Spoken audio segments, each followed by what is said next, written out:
How do we know that there is God? I wondered about this question quite some time. How? When I think of Bartimaeus, I picture him asking the same question. A blind man pushed to the outskirts of society, forgotten and muted. How could there be God? Someone who has seemingly done nothing deserving of his affliction is abandoned by his very community. And yet, he remains hopeful, faithful, that God will heal him of his blindness. In a reality in which Bartimaeus should resent God, he instead remains faithful to God. For me, this sort of faith has not always been so easy. I guess you could say I'm a bit of a mama's boy. My father has never been a part of my life, so I developed an extremely close relationship with my mother. She could seemingly fix anything. I remember one day in elementary school there was a father-son picnic. Yeah. What seemed to be an inescapable parade of "where's your dad?" questions was washed away when my mom picked me up the road from class and brought me out for the tastiest burger and fries that I have ever had. In my eyes, my mother was nothing less than a wonderwoman. Nothing could slow her down. That's what I thought. Flash forward to the end of 5th grade. My little brother was born in January. My mother was given a huge promotion at work, and I was rearing to finally go to middle school. After what seemed to be the longest day of my adolescent life, my friend Alec and I started walking to the local ice cream store. And that's when I noticed my mom standing outside of our car. Something was wrong. To take time out of work was a rare occurrence, reserved for special events or emergencies. The drive home was quiet. The radio filled with dead air, but was ultimately drowned out by whatever tension was present. Once we pulled into our apartment driveway, my mom grabbed my hand. She had been diagnosed with stage 2 breast cancer. She teared up slightly and then continued to tell me the specifics that her doctor had told her. I couldn't believe it. Cancer. I had never faced something so serious, and when my mom proceeded to tell me her planned treatment fell through, I walked it out. How could I plan to live a life without my mom? It was going to be my rock. I was never really a religious person. The growing up religion was given to me without much explanation. To me, God was some big old dude up in the sky causing floods and lighting shrubs on fire. And Sunday school helped a little, but God was still something which I was supposed to believe in. However, after the diagnosis, I had no real reason to have faith, whether it be in God or in people. And how could this happen? My mom had done nothing but sacrifice her own life for the sake of my brother and I. Why did she deserve this? Where's God when your mother can't give you a hug without feeling nauseous? When she's losing all her hair and needs your help to stand, and all the while needs to work so that she can provide for her family? Where's God then? Like Bartimaeus, I felt like I was dealt with something I didn't deserve, so it was easier to reject than it was to accept. I had ethically missed the deeper meaning of my faith, and without it, I was kind of lost. But once my mom began to feel strong enough to walk on her own, we began attending Mass on weekends, like we always had. Except, something was different. Rather than just going to Mass and sitting quietly, we were absorbed into a community of faith. Our neighbors in Mass would find ways to help bear the burden of our struggle, whether it be through car rides or being there when we needed them. And this was the only way in which I saw the action of God. I myself was changing. For my mother to focus on healing, I needed to take responsibility for much more and help out as much as I could. Maintaining good grades, staying on top of club activities, doing extra chores, and watching my little brother wear a handful of my responsibilities. And in doing all that, I had to make some sacrifices.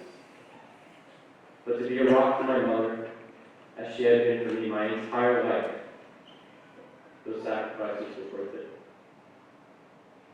Through that experience, my understanding of faith was challenged.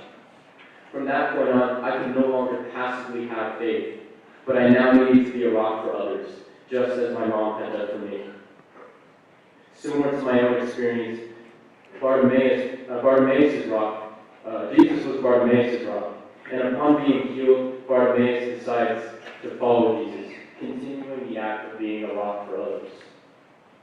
Mitty continues to expand my idea of faith, whether it be in people or in God. My first day at Mitty was nerve-wracking. I didn't know anyone, I barely knew what my classes were, and I had no idea what I was meant to achieve at Mitty. However, I would shortly come to find people at Mitty who I could call on.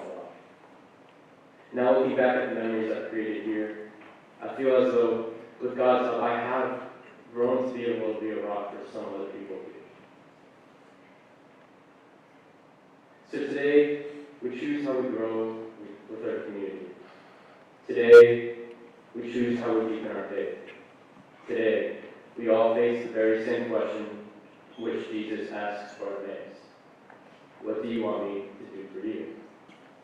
As we enter Holy Week, I hope that we take the time to reflect and pray on our faith as we answer this question. Thank you.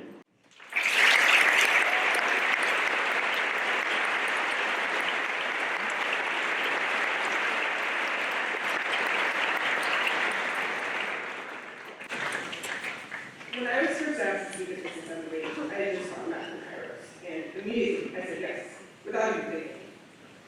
The next day, when I realized what I had agreed to, I began to freak out. How was I going to have the courage to reflect on the past 4 years in front of the whole school? As I began to calm myself down, I realized that this situation was no different than the start of my journey. And let me just say, now that I'm up here, besides the fact that my legs are shaking, speaking to this many people really isn't that. In 8th grade, I didn't care much about school or about my team, but I had a solid group of friends, which at the time was all that mattered.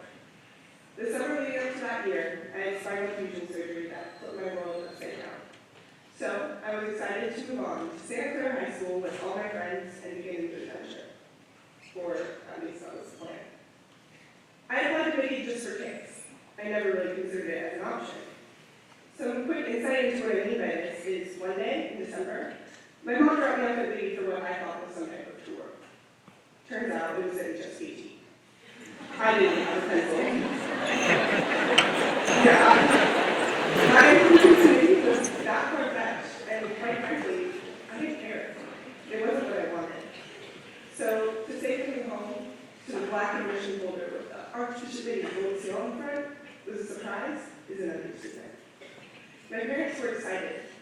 Excited for me to enter into a realm of opportunity, one that wouldn't have been available to me if I had continued in the public school system. Meanwhile, I was upset, frustrated that this person I had become, who had finally regained a sense of self following surgery, was going to have to completely start over. But then, after several battles between my parents and I about which high school I'd be attending, my parents won, and I found myself here at Mitty. I can now happily say I wouldn't have had it any other way. So, starting off, freshman year was rough, but let's be honest, whose freshman year wasn't? I didn't know anyone coming into Mitty, which meant there was a lot of friendly popping and exploring needs to get involved. Whether it was running track for 2 weeks or running for sophomore rep, I kept failing, and at the time I didn't have the support, faith, or courage, like Bartimaeus of the gospel passage, to get me back out. As many of you know, sophomore year is messy. The transition was shaky, and I was not ready for the impact in my heart before slowly. The infamous Mitty phrase, "You're surrounded by greatness," got to me, and at times I questioned if I had made the right choice to be a monarch. I began to build unbreakable bonds, but constant comparison with my peers made things hard. Everyone around me was killing it in multiple aspects, and all I had was my schoolwork. While this did push me to work hard and achieve academic success in ways I hadn't thought possible, I still couldn't help but wonder how I could possibly be part of this greatness that Mitty students created. Like blind Bartimaeus, I laid low and let others pass me by. Junior year, however, was when the switch flipped. I still struggled with myself, but I realized that high school is actually supposed to be fun, and the only thing holding me back from this happiness was myself. I no longer spent every waking second focused on schoolwork, and I spent a lot of time with my friends, making memories and sharing experiences that wouldn't be found in the textbook. With this attitude, I signed up for Monarch Madness. There was something about it that sparked a desire in me to want to do more, to contribute to something greater than myself. But it was on the quest retreat, based on this same story of Bartimaeus, that I finally found the courage I had been lacking freshman year to get me back out. Returning from Quest, the spark Monarch Madness had started was ignited, and my heart was set on fire. I made it my personal goal that senior year would be the year I could say the title of our freshman year theme song, I Lived. I ran for student rep again, applied to Life Corps, made a base 10 to college, and surrounded myself with love that stemmed from a newfound growth in my faith and those around me. Due to this revelation I had in the final months of my junior year, this last year at Mitty has been nothing short of extraordinary.